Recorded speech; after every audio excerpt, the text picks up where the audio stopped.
अरे स्टूडेंट, कैसे हैं आप सभी। यदि आप कक्षा 11वीं के विद्यार्थी हैं तो मैं आपको आज क्लास 11th का फिजिक्स चैप्टर 1 जिसका भौतिकी जगत चैप्टर का नाम है, इसका हम आज आपको ऑब्जेक्टिव क्यूज कराने वाले हैं। तो आइए दोस्तों, हम इसमें इम्पोर्टेंट ऑब्जेक्टिव क्यूज का बात करेंगे जो आपके पेपर में आने की 100% चांस है दोस्तों। तो आप इन सभी ऑब्जेक्टिव क्यूज को अवश्य याद कर लीजिएगा, ठीक है ना, क्योंकि ये ऑब्जेक्टिव आपके लिए बहुत ही इम्पोर्टेंट है दोस्तों। तो ठीक है, चलिए पहला ऑब्जेक्टिव आपसे पूछ रहा है कि निम्न में से कौन संरक्षित राशि है दोस्तों। निम्न में से ये पूछ रहा है कि कौन संरक्षित राशि है। ऑप्शन सुनिए, ऊर्जा, आवेश, ठीक ना, रेखीय संवेग या इनमें से सभी। तो देखिए, संरक्षी राशि का बात कर रहा है। किसका बात कर रहा है दोस्त? संरक्षी राशि का बात कर रहा है। तो देखिए, ऊर्जा भी है, आवेश भी है, रेखीय संवेग भी है, यानी कि इनमें से दोस्तों सभी है। तो आप इनका डी नंबर आंसर याद रखिएगा, ठीक है ना। चलिए, तो दोस्तों दूसरा नंबर क्वेश्चन बात करते हैं कि वह विज्ञान मेरे प्यारे दोस्तों जिसके अंतर्गत द्रव्य, ऊर्जा एवं उनकी अनोन्य क्रियाओं का अध्ययन किया जाता है उसे क्या कहते हैं। तो देखिए, मैंने बचपन से पढ़ते आया है, जिसके अंतर्गत दोस्तों द्रव्य का बात किया जाए, चाहे ऊर्जा का बात किया जाए, एवं उनके अनोन्य क्रियाओं का अगर हम उनका अध्ययन करते हैं तो हम उसे क्या कहते हैं, तो भौतिकी विज्ञान कहते हैं। क्या कहते हैं जी? भौतिकी विज्ञान कहते हैं। आप इनका करेक्ट आंसर दूसरा का सी नंबर आंसर याद रखिएगा। चलिए, तीसरा नंबर क्वेश्चन आप सभी ध्यान से देखिएगा कि इलेक्ट्रॉन का खोज किसने किया था। ये बहुत इंपॉर्टेंट है, इसको वीवीआई कर लीजिएगा। और सारे क्वेश्चंस को आपको याद करना बहुत इंपॉर्टेंट हो जाता है। तो देखिए, इलेक्ट्रॉन का खोज दोस्तों जे जे थॉमसन ने किए थे। कौन किए थे? जे जे थॉमसन ने किए थे। आप इनका तीसरा नंबर क्वेश्चंस का ए नंबर आंसर याद रखिएगा। चलिए, भौतिकी को अंग्रेजी में फिजिक्स कहते हैं, ये तो कौन बच्चे नहीं जानते हैं। आप लोग बताइए कि भौतिकी को अंग्रेजी में फिजिक्स कहते हैं, हम लोग इसका अर्थ क्या होता है। तो इसका अर्थ होता है दोस्तों प्रकृति, यानी कि इसका अर्थ क्या होता है, नेचर। इसको इंग्लिश में क्या कहते हैं, तो नेचर, हिंदी में यानी कि प्रकृति कहते हैं, याद रखिएगा। चलिए, पांचवा नंबर बात करते हैं कि निम्नलिखित में से कौन सी भौतिकी की शाखा नहीं है दोस्तों। तो कौन भौतिकी की शाखा नहीं है मेरे प्यारे विद्यार्थी जी? तो याद रखिएगा, भौतिकी का शाखा ये तो यांत्रिकी है, प्रकाशिकी है, खगोलिकी भी है, यानी कि तर्क शास्त्र नहीं है दोस्तों। आप इनका डी नंबर आंसर याद रखिएगा, ठीक है। चलिए, आगे बात करते हैं कि कौन सा वैज्ञानिक सापेक्षता सिद्धांत से संबंधित है। क्या दोस्तों, कौन वैज्ञानिक जो हैं जिनका सापेक्षता सिद्धांत से संबंधित है। तो याद रखिएगा, आइंस्टाइन वैज्ञानिक का सापेक्षता सिद्धांत से इनका क्या है, तो संबंधित है। आप इनका सी नंबर आंसर याद रखिएगा। अगली क्वेश्चंस की ओर बात करते हैं कि गैलीलियो को किस क्षेत्र में, क्या दोस्तों, गैलीलियो को किस क्षेत्र में योगदान के लिए जाना जाता है। तो याद रखिएगा, गैलीलियो जो थे वो दूरबीन का विकास के क्षेत्र में योगदान के लिए जाने जाते हैं। इस बात को आप लोग याद रखिएगा। आइए, 8वां नंबर क्वेश्चन देखते हैं। गुरुत्वाकर्षण बल का परास है दोस्तों। तो गुरुत्वाकर्षण बल जो होता है ना, उसका परास दोस्तों अनंत होता है। क्या होता है? अनंत होता है। आप इनका ए नंबर आंसर याद रखिएगा। अगला क्वेश्चन बताइए कि गुरुत्वाकर्षण का खोज किसने किया था। तो देखिए, गुरुत्वाकर्षण का खोज पता है, न्यूटन ने किए थे। कौन किए थे? न्यूटन ने किए थे। आप इनका ए नंबर आंसर याद रखिएगा। अगला बताइए कि नोबेल पुरस्कार प्राप्त करने वाला प्रथम भारतीय वैज्ञानिक थे दोस्तों। तो प्रथम भारतीय वैज्ञानिक कौन थे? तो सीवी रमन थे। कौन थे जी? तो सीवी रमन थे। आप इनका डी नंबर ऑप्शन याद रखिएगा, ठीक है ना। चलिए अगली क्वेश्चंस की ओर देखिए कि रेडियो धर्मिता की खोज किसके द्वारा की गई थी। तो याद रखिएगा, देखिए रेडियो धर्मिता का खोज जो है ना वो बैकुरल के द्वारा खोज की गई थी। किसके द्वारा? बैकुरल के द्वारा खोज की गई थी। आप इनका सी नंबर आंसर याद रखिएगा।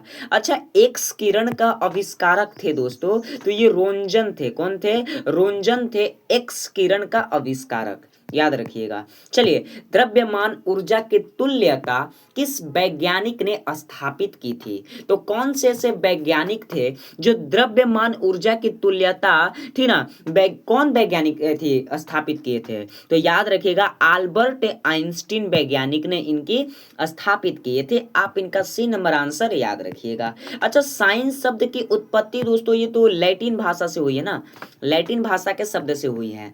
आप इनका ए नंबर आंसर याद रखिएगा। चलिए आगे हम लोग बात करते हैं कि वायुमान का कार्य सिद्धांत आधारित है दोस्तों। तो देखिए वायुयान का कार्य सिद्धांत जो आधारित है वो बर्नूली के सिद्धांत से है। किससे है? तो बर्नूली के सिद्धांत पर आधारित है दोस्तों। आप इनका याद रखिएगा, ठीक है ना। प्राकृतिक में पाए जाने वाला सबसे अधिक दुर्बल बल है दोस्तों। तो प्राकृतिक में पाए जाने वाला सबसे अधिक दुर्बल बल कौन सा है? तो गुरुत्वाकर्षण बल है। कौन है जी? गुरुत्वाकर्षण बल है। आप इनका ए नंबर आंसर याद रखिएगा। चलिए अगली क्वेश्चंस की ओर बात करते हैं कि निम्नलिखित में से कौन सा भौतिक का मूल्य उद्देश्य है दोस्तों। तो याद रखिएगा प्राकृतिक घटनाओं की व्याख्या करना इनका मूल्य उद्देश्य है। आप इनका सी नंबर आंसर याद रखिएगा। अगली क्वेश्चंस की ओर हम लोग बात करते हैं, ठीक है ना। अगला क्वेश्चन कह रहा है कि द्रव्यमान ऊर्जा की तुल्यता को व्यक्त करने वाला समीकरण क्या है। तो मैंने ऑलरेडी पहले भी बताया हूं, E बराबर mc² होता है। इस बात को आप लोग याद रखिएगा। अच्छा, ये बताइए कि टेलीफोन की खोज किसने किया था। तो ग्राहम बेल ने किए थे दोस्तों। आप इनका सी नंबर आंसर याद रखिएगा, ठीक है। चलिए, डी ब्रॉगली संबंधित है, तो ये तो फ्रांस से है ना जी, डी ब्रॉगली। तो आप इनका सी नंबर आंसर याद रखिएगा। चलिए, रॉकेट नोदन का कार्य निम्न नियम पर आधारित है दोस्तों। तो निम्न नियम पर आधारित है, तो न्यूटन के नियम पर आधारित है। इस बात को याद रखिएगा।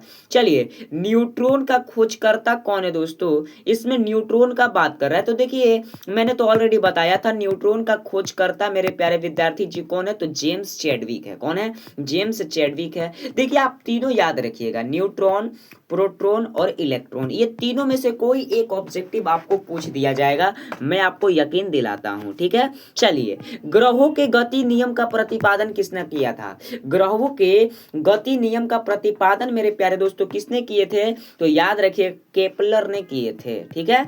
चलिए, विद्युत चुंबकीय त्वरण सिद्धांत का प्रतिपादन किसने किया था। तो ये तो क्लार्क मैक्सवेल ने किए थे। इस बात को आप लोग याद रखिएगा। चलिए अगली क्वेश्चंस की ओर बात करते हैं कि निम्नलिखित में कौन सा बल व्युत्क्रम वर्ग नियम का पालन नहीं करता है। तो परमाणु बल जो है ना, ये व्युत्क्रम वर्ग नियम का पालन नहीं करता है। इस बात को याद रखिएगा। अच्छा, प्रकाश के तरंग का सिद्धांत किसने प्रस्तुत किए थे। तो ये तो हैंगेंस ने किए थे, आपको ऑलरेडी याद होगा, ठीक है। चलिए, निम्नलिखित में से कौन बल प्राकृतिक में मूल बल नहीं है दोस्तों। तो कौन नहीं है? तो तनाव बल जो है ये मूल बल नहीं है। इस बात को आप लोग याद रखिएगा।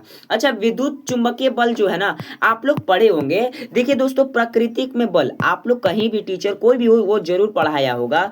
प्रकृति में बल, तो प्रकृति में बल दोस्तों 4 प्रकार के होते हैं। पहला गुरुत्वाकर्षण बल, जो दो पिंडों के मध्य लगने वाले दो पिंडों के मध्य लगने वाला जो बल है वो गुरुत्वाकर्षण। और दूसरा में आता है विद्युत चुंबकीय बल। और विद्युत चुंबकीय बल जो है वो आकर्षण व प्रतिकर्षण दोनों प्रकार के होते हैं। आप कभी चित्र के माध्यम से देखे होंगे। मान लीजिए, देखिए यहाँ पर आप लोग समझिए, ठीक है। चलिए आपको हम समझा देते हैं, एक मतलब हमको बना लेने दीजिए, आपको हम समझा देंगे।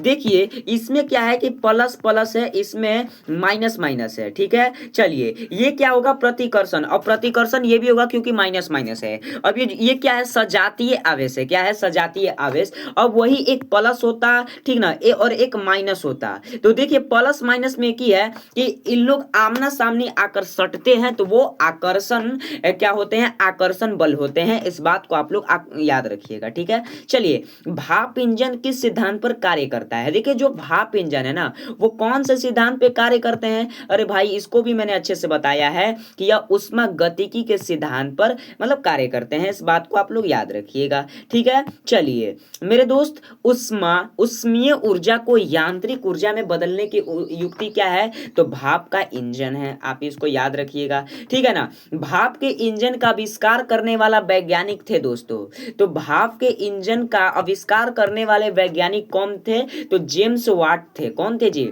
जेम्स वाट थे, आप इसको याद रखिएगा। चलिए, गैलीलियो प्रसिद्ध है दोस्तों।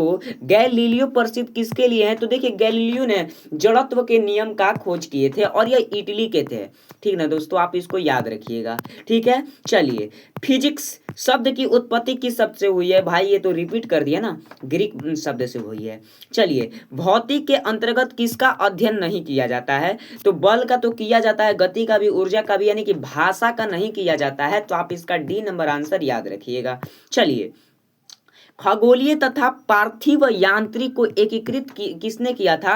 तो सर आइजक न्यूटन ने किए थे दोस्तों। चलिए, ऐसी भौतिक राशि जो किसी प्रक्रियाओं में अपवर्तित हो वह क्या कहलाती है? ऐसी भौतिक राशि जो किसी प्रक्रियाओं में अपवर्तित हो वह क्या कहलाती है? तो मेरे प्यारे प्यारे विद्यार्थी जी, मैंने अच्छे से बताया था, वह संरक्षित कहलाती है। क्या कहलाती है? संरक्षित कहलाती है। अगला देखिए, मूल रूप से भौतिक के कितने कार्य क्षेत्र हैं दोस्तों? तो मूल रूप से भौतिक के कम से कम कार्य क्षेत्र तो दोस्तों 2 हैं। हाँ, चलिए, परमाणु के नाभिक का खोज किसने किया था? तो रदरफोर्ड ने किए थे।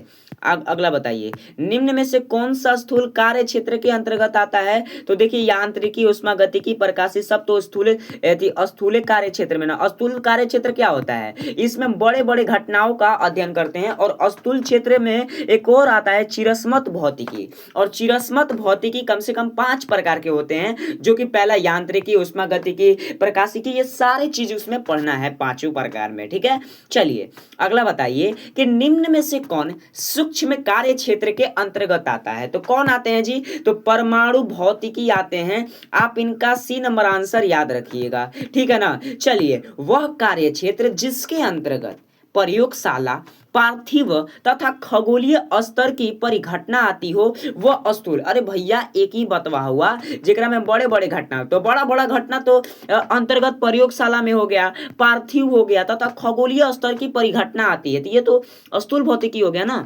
आप याद रखिएगा। ऐसा ही आपसे ऑब्जेक्टिव बोलेगा। अच्छा, एक बात बताइए, गुरुत्वाकर्षण बल क्या है? तो देखिए, गुरुत्वाकर्षण बल जो है ना, वह आकर्षक है। क्या है? आकर्षक है। इस बात को आप लोग याद रखिएगा। चलिए, सजातीय आवेश के बीच लगाने वाला बल का प्रकृति होता है। तो लगाने वाला बल का प्रकृति क्या होता है मेरे प्यारे दोस्त? तो याद रखिएगा, प्रतिकर्षक होता है। क्या होता है? प्रतिकर्षक होता है। अगला क्वेश्चन देखिए कि किन्हीं 2 पिंडों के द्रव्यमान के कारण, किन्हीं 2 पिंडों के द्रव्यमान के कारण लगने वाला आकर्षण बल कौन है? तो गुरुत्वाकर्षण बल है। इस बात को आप लोग याद रखिएगा। अच्छा, क्वांटम जो यांत्रिकी है, इसकी अवधारणा किसने की था? तो इनकी अवधारणा प्लैंक ने किए थे। आप इनका बी नंबर आंसर याद रखिएगा। अच्छा, पृथ्वी के पर रखी प्रत्येक वस्तु पृथ्वी के कारण डॉट डॉट डॉट बल का अनुभव करता है। तो देखिए, पृथ्वी के पर रखी अगर प्रत्येक वस्तु पृथ्वी के कारण क्या होता है? तो गुरुत्वीय बल, यानी कि गुरुत्वीय बल का अनुभव करता है। इसमें किसका बल का अनुभव करता है? तो गुरुत्वीय बल का अनुभव करता है। तो आप इसका ऑप्शन नंबर ए याद रखिएगा। चलिए, आवेश के कितने प्रकार है रे भैया? ये तो सबके मुंह पे होगा। 2 प्रकार कौन कौन जी? धन आवेश और दूसरा ऋण आवेश। ये तो सबके मुंह पे याद होगा, ठीक है ना जी, याद रखिएगा। चलिए, दुर्बल नाभिकीय बल का परिसर कितना होता है? तो मैंने तो ये ऑलरेडी बता रखा है कि 10⁻⁻16 मीटर होता है। चलिए, अगली क्वेश्चन देखते हैं। अब्दुल सलाम को निम्न में से किस क्षेत्र में नोबेल पुरस्कार प्राप्त हुआ था? किस क्षेत्र में? तो याद रखिएगा, दुर्बल तथा विद्युत चुंबकीय बलों के एकीकरण करने में हुआ था। चलिए, और दोस्तों आइए अगला क्वेश्चन देखते हैं कि मेरे दोस्त, दुर्बल नाभिकीय बल तथा विद्युत चुंबकीय बल को एकीकृत कर उसे जाना जाता है। तो उसे कहाँ जाना जाता है? तो याद रखिएगा, एकल विद्युत दुर्बल बल में जाना जाता है। तो आप इनका ए नंबर आंसर याद रखिएगा, ठीक है ना जी। चलिए बहुत अच्छा। हमने यहाँ तक टोटल 50 ऑब्जेक्टिव कंप्लीट कर लिया। तो मेरे को नहीं लगता है अगर आप 50 ऑब्जेक्टिव याद कर लेंगे तो आपको कोई किसी भी प्रकार का दिक्कत होगा। तो आप 50 ऑब्जेक्टिव याद कर लीजिएगा। इस पर मैंने एक मोटिवेशन बोलना चाहूंगा कि मुश्किलें दिलों के इरादे अजमाती है, स्वप्न के पर्दों निगाहों से हटाती है। अरे हौसला मत हार, गिर कर ओ मुसाफिर, ठोकरों इंसान को चलना सिखाती है। तो आप हौसले को मत गिरकर आइए मुसाफिर, ठीक ना, ठोकरे इंसान को दोस्तों चलना सिखा देती है।